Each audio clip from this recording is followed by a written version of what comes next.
Hindi ko ma-express, okay? Ang akin lang naman, ilang beses ko nang sinasabi kay Papi na tama na, palagi mong feeling kawawa ka. Nasa lahi mo yan. Gusto mo lagi kayong mga kawawa sa mga sarili yung desisyon sa buhay. Nakakapagod yung mga tao na gusto nila lagi silang kawawa at biktima. Kailan ka ba magiging bida sa sarili mong kwento na ikaw ay isang matapang na ina, matatag? Kasi real talk talaga yung sinabi ko. Ang gusto mo sa buhay ay maging successful ka talaga. Like, lampasan mo ba yung success mo ngayon? At ang masakit talaga na realidad dyan, kung gusto mo maging successful sa buhay, kailangan mapagod.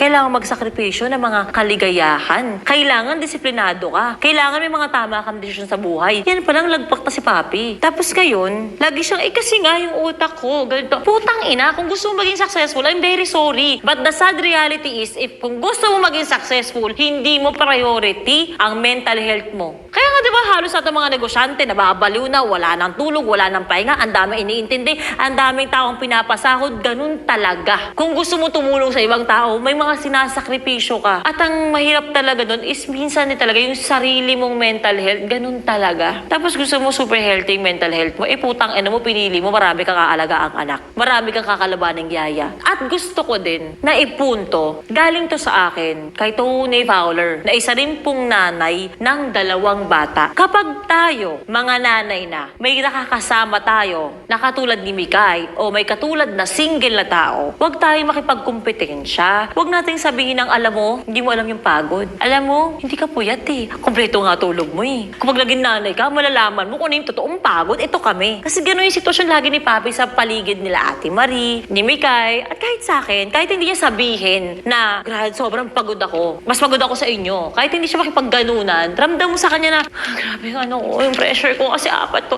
Like, putang ina. Meron ba talagang kompetisyon ng pagiging sino mas pagod? At kung meron man, ikaw ang nanalo. Kasi nga, ipinili mo na ikaw maging champion. Umanak ka ng sunod-sunod. Palagi na pag-uusapan dito sa reality show na, nag-anak ka kasi madami. Like, hindi siya nakakatawa. Isa siyang realidad na araw-araw ang paninindigan. Kailangan nating i-validate yung katulad ni Mikay. Na huwag siyang ikumpara na hindi siya pagod at tayo ay pagod dahil tayo ay may mga anak na. Yung mga taong single at piniling huwag munang mag-anak, makikipagkumparahan ka ng hindi mo alam yung pagod. Mas pagod ako, mas ganito ako. Kailangan nating i-validate yun. Na, girl, pinili nating buhayin yung mga batang yan. Responsibilidad natin yan, kaya talagang mas pagod tayo sa kanila. Pero valid din sila na pagod din sila. Yun yung pagod na gusto lang nila eh. Gusto nila uwi sila, wala silang iintindihin. Pwede bang i-appreciate naman natin? Oo, mga heroes tayong mga nanay. Sobra. Iba ang puso ng mga nanay. Iba mag-alaga ang mga nanay. Iba magmahal ang mga nanay. Mahirap pag walang nanay sa paligid. Pero please,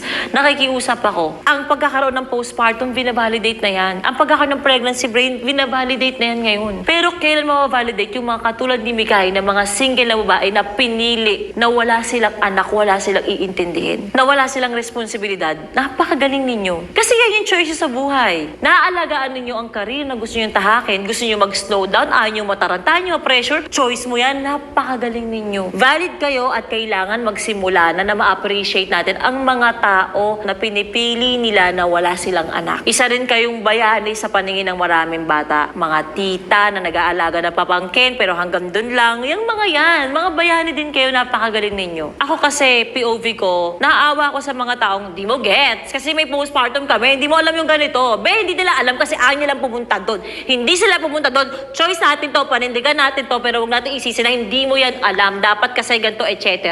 Hindi ko alam kung ano pa yung dapat na words na gamitin